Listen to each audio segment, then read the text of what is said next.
கடவுளுடன் காலை வணக்கம். புனித லூக்கா எழுதிய நற்செய்தி 6ஆம் அதிகாரம் 12 முதல் 19 வரை உள்ள இறைவார்த்தைகள்.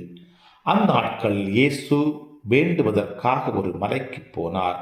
அங்கு கடவுளிடம் வேண்டுதல் செய்வதில் இரவெல்லாம் செலவிட்டார். விடிந்ததும் அவர் தம் சீடர்களை தம்மிடம் கூப்பிட்டு அவர்களுள் 12 தேர்ந்தெடுத்து அவர்களுக்கு திருத்தூதர் என்று பெயரிட்டார்.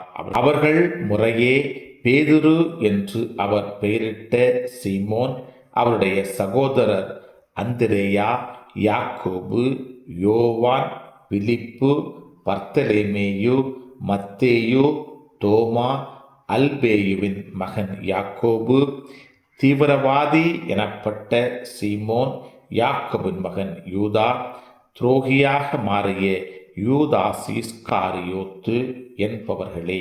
இயேசு அவர்களுடன் இறங்கி வந்து சமவெளியான ஓரிடத்தில் நின்றார். திரளான அவருடைய சீடர்களும் யூதேயா முழுவதிலிருந்தும் எருசலேமிலிருந்தும் தீர் சீதோன் கடற்கரை பகுதிகளிலிருந்தும் வந்த பெரும் திரளான மக்களும் அங்கே இருந்தார்கள். அவர் சொல்வதை கேட்கவும் தங்கள் பிணிகள் நீங்கி நலமடையவும் அவர்கள் வந்திருந்தார்கள். தீய ஆவியால் தொல்லைக்கு உள்ளானவர்கள் குணமானார்கள். அவரிடமிருந்து வல்லமை வெளிப்பட்டு அனைவர் பிணியையும் போக்கியதால் அங்கு திரண்டிருந்த மக்கள் யாவரும் அவரை தொட முயன்றனர். கிறிஸ்துவின் நற்செய்தி. இந்த நாள் இனிய நாளாக அமைய வாழ்த்துக்கள்.